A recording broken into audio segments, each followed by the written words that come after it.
This is the Lone Crater YouTube. We hope this video helps. In this video, I will explain how to get bubbles out of screen protectors. First, identify if it's trapped air or a dust particle. Gather your tools, a clean microfiber cloth and a sturdy credit card or squeegee. Before starting, ensure your device's screen is completely clean and free from any dust or smudges.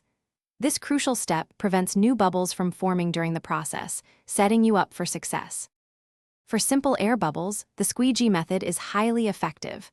Wrap your credit card or squeegee in a soft, lint-free cloth to protect your screen protector. Start at the center of the bubble and gently, but firmly, push the air towards the nearest edge. Apply consistent pressure and work slowly, guiding the air out. Repeat this for all air bubbles until your screen protector is smooth and clear.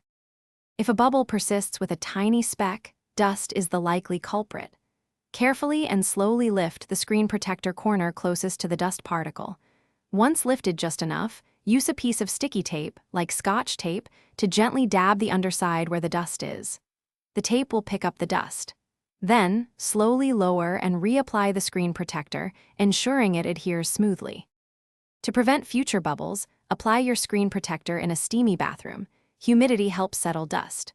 Always ensure your device screen is meticulously clean before application, using an alcohol wipe and a microfiber cloth.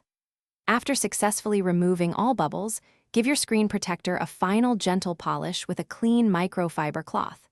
This ensures a crystal clear display and a perfectly smooth finish, protecting your device effectively. Thanks for watching. Consider subscribing if we helped you.